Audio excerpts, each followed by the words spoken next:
Headcanons are fun. For those of you who don't know, headcanons are bits of information that fans perceive to be true while not writing full stories themselves called fanfics. There's nothing in canon to exactly justify their existence, but they can be fun. The most infamous of which is probably Gloria, who was turned into an angry Scottish girl. Sometimes headcanons and memes can make it into the actual product. The Sun and Moon player character constantly stared off into space, and in official material like Pokemon Masters, the headcanon was made into actual canon. Let's dig into some headcanons I found amusing. So number 1, Bianca is nearsighted. This headcanon arose from Bianca's notable clumsiness. It's far more played up in the anime where Ash ends up being bumped into her and ends up falling into some kind of body of water. This headcanon is derived from the fact that she's wearing glasses in black and white too, and she is nowhere near as clumsy, so I can see this actually being canon. Number 2. Florian and Juliana need glasses.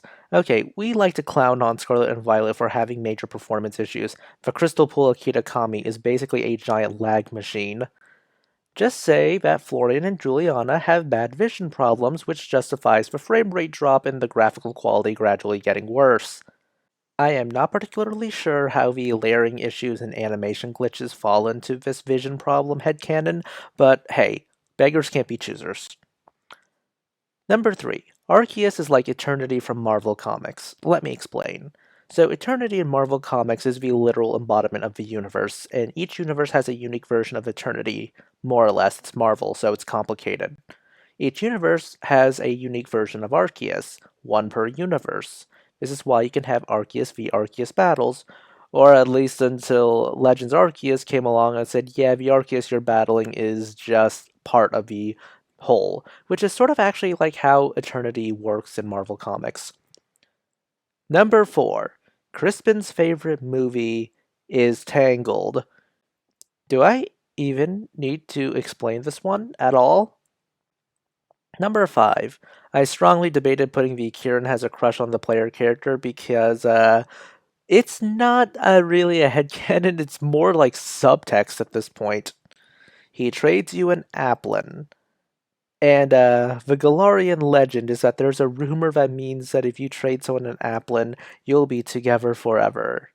Subtext. Number 6. Service Pokemon. This is one of those, it's obvious, why didn't I think of that sooner? But I'm sure service Pokemon exist for people with disabilities. The blind would probably use Stoutland to see.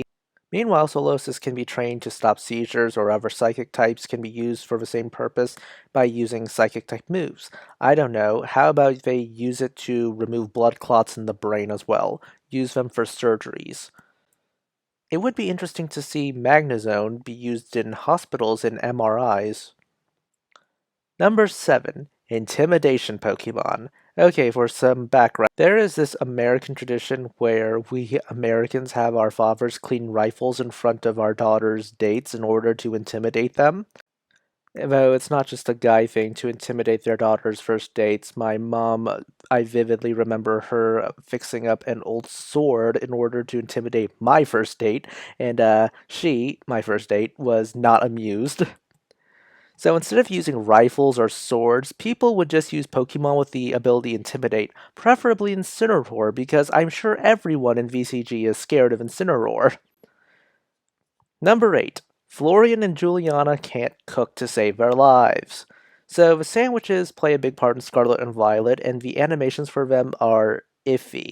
The animation implies that Florian and Juliana enjoy their sandwich, which might be mediocre, a bit too much. Arvin must have had a miserable time trying to teach these two how to cook, only to give up and say maybe you should make sandwiches only.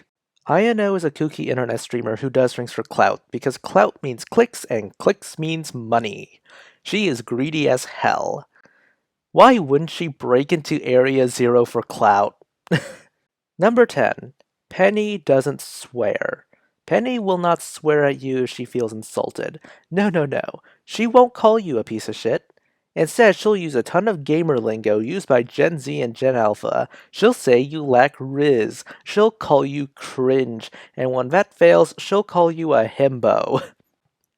Those are just a few random headcanons. Please consider leaving your own headcanons in the comments section. Please consider liking, subscribing, tipping this channel on Ko-fi. This is Cyril signing off.